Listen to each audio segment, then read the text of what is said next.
गाड़ियों में भी टॉर्क और हॉर्स पावर होते हैं और हमारी जो इलेक्ट्रिक मोटर होती है उनमें भी यह दोनों होते हैं। गाड़ियों में और मोटर में हॉर्स पावर और टॉर्क का एक ही मतलब है और आज के इस वीडियो में हम यही डिस्कस करेंगे कि हॉर्स पावर और टॉर्क में क्या फ़र्क है और यदि हमारे पास में पावर कम है तो हम टॉर्क को बढ़ाकर भी कैसे हमारा काम चला सकते हैं।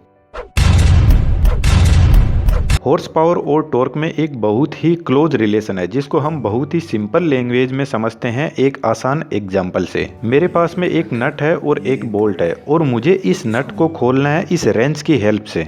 अब मैं इस नट को खोलने के लिए फोर्स लगाता हूं तो यहाँ पर जो मैं फोर्स लगा रहा हूं वह फोर्स ऊपर की तरफ लग रहा है, लेकिन जो मेरा यह नट है इस पर फोर्स ऊपर की तरफ थोड़ी लग रहा है, इस पर तो फोर्स एक रोटेशन में लग रहा है इस तरीके से। तो यह जो रोटेशन के अंदर फोर्स लग रहा है इसको हम बोलते हैं रोटेशनल फोर्स और इसी रोटेशनल फोर्स को बोलते हैं टॉर्क। अब मान लो कि मैं इस नट को नहीं खोल पाता हूँ क्योंकि मेरे में इतनी पावर नहीं है, तो मैं क्या करता हूँ कि रेंच की साइज को बढ़ा देता हूँ और अब इस पर फोर्स लगाता हूँ। तो मेरे पास में फोर्स तो पहले जितना ही है, लेकिन नट के ऊपर अब ज्यादा रोटेशनल फोर्स लग रहा है, मतलब अब नट के ऊपर ज्यादा टॉर्क लग रहा है। और यह टॉर्क कैसे ज्यादा लग रहा है? मैंने सिर्फ और सिर्फ रेंज की यह जो डिस्टेंस है इसको बढ़ा दिया। तो क्या अपन यह कह सकते हैं कि टॉर्क होता है फोर्स इनटू डिस्टेंस, यानी मैं जितनी ज्यादा डिस्टेंस से यदि फोर्स लगाऊंगा तो यहाँ पर मैंने टॉर्क को बढ़ाने के लिए क्या किया, फोर्स तो मेरे पास में जो पहले था उतना ही है, लेकिन मैंने डिस्टेंस को बढ़ाकर टॉर्क को बढ़ा दिया और नट को आसानी से खोल दिया।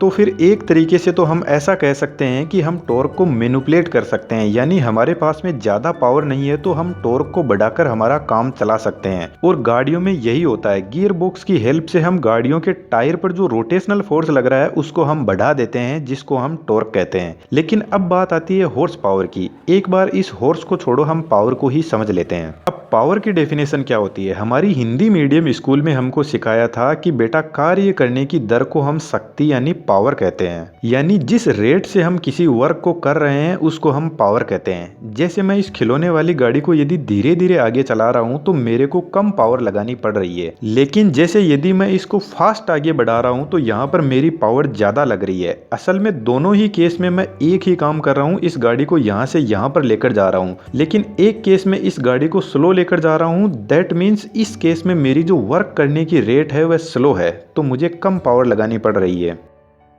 और वहीं पर दूसरे केस में मैं इसको फास्ट मूव करवा रहा हूँ, यानी इस केस में जो मेरी जो वर्क करने की रेट है वह फास्ट है, तो मुझे ज़्यादा पावर लगानी पड़ रही है और इसी रेट ऑफ वर्क को तो हम पावर बोलते हैं। तो हम कह सकते हैं कि पावर का सीधा सीधा रिलेशन स्पीड से होता है। जितनी ज़्यादा पावर होगी उतनी ही स्पीड से मैं किसी काम को कर सकता हूँ, और मैं नहीं आप भी कर सकते हो। तो अब लगे हाथ गाड़ियों की भी बात कर लेते हैं। गाड़ियों के इंजन में पिस्टन होता है जो नीचे की तरफ क्रैंक शाफ्ट से जुड़ा रहता है और इसको रोटेट करवाता है, मतलब यह पिस्टन क्रैंक शाफ्ट पर रोटेशनल फोर्स यानी टॉर्क लगा रहा है। और जिस स्पीड से यह पिस्टन ऊपर नीचे होकर इस क्रैंक शाफ्ट पर रोटेशनल फोर्स लगा रहे हैं उसको हम पावर कहते हैं। तो एक तरीके से क्या हम पावर को ऐसा कह सकते हैं कि power is equal to piston का रोटेशनल फोर्स इनटू जिस स्पीड से पिस्टन वर्क कर रहे हैं। बन गया ना एकदम आसान फॉर्मूला। अब यदि हमें इंजन का टॉर्क बढ़ाना है तो हम क्या करते हैं कि यह जो पिस्टन वाली शाफ्ट है इसकी डिस्टेंस को बढ़ा देते हैं, जिससे क्रैंक शाफ्ट पर ज्यादा रोटेशनल फोर्स यानी टॉर्क लगता है। जिस तरीके से हमने नट को खोलने के लिए रेंच की डिस्टेंस को बढ़ाकर टॉर्क को बढ़ाया था।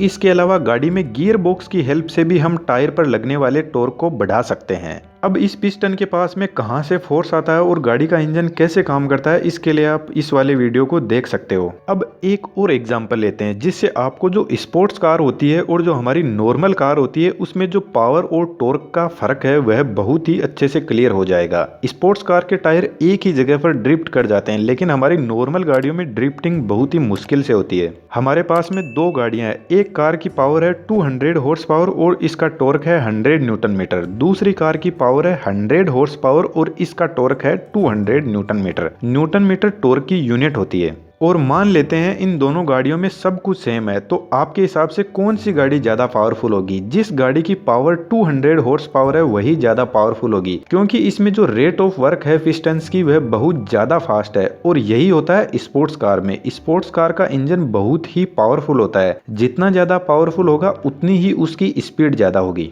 जबकि हमारी नॉर्मल गाड़ियों में इंजन ज़्यादा पावरफुल नहीं होता है, लेकिन उसके टॉर्क को बढ़ा दिया जाता है एक गियर बॉक्स की हेल्प से, जैसा इस दूसरी वाली कार में है। तो जितना टाइम एक स्पोर्ट्स कार को 1 किलोमीटर की दूरी तय करने में लगता है, उससे ज़्यादा एक नॉर्मल गाड़ी को लगता है, क्योंकि स्पोर्ट्स कार का इंजन की पावर बहुत ज़्यादा है और पावर ज़्यादा है तो स्पीड ज़्यादा होगी। लेकिन जबकि नॉर्मल गाड़ी में भी हम वही 1 किलोमीटर की दूरी तय करेंगे, लेकिन हमारे पास में ज़्यादा पावर नहीं है, हमारे पास में ज़्यादा टॉर्क है, और ज़्यादा पावर नहीं है तो हमारी गाड़ी में जो रेट ऑफ वर्क है वह स्लो हो रहा है, जिसकी वजह से हमें थोड़ा टाइम लगता है वही 1 किलोमीटर की दूरी तय करने में। और इसीलिए जब हम गाड़ियों को ओवरटेक करते हैं हाईवे पर तो हम गाड़ी का गियर डाउन करते हैं, और जैसे ही हम गियर डाउन करते हैं तो हमारी गाड़ी में एकदम से पावर आ जाती है। और पावर आती है तो आपको पता है पावर का सीधा रिलेशन स्पीड से होता है, और हम स्पीड में गाड़ी को जल्दी से ओवरटेक कर लेते हैं।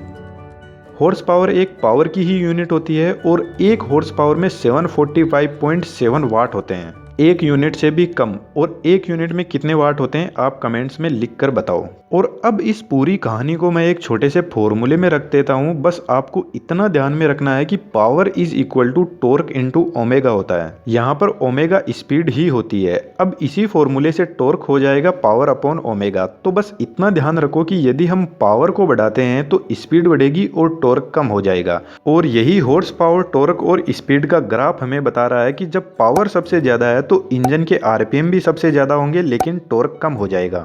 टॉर्क और स्पीड का इनवर्स रिलेशन होता है। इस फॉर्मूले से भी आप देख सकते हो, एक बढ़ेगा तो एक कम हो जाएगा। और यही same to same electric motor में होता है। जो फोर्स रोटेशन में मोटर की शाफ्ट पर लग रहा है वो टॉर्क होता है, और जिस स्पीड से रोटेशनल फोर्स लग रहा है, जितनी फास्ट वह काम कर रही है मोटर, उसको हम पावर बोलते हैं।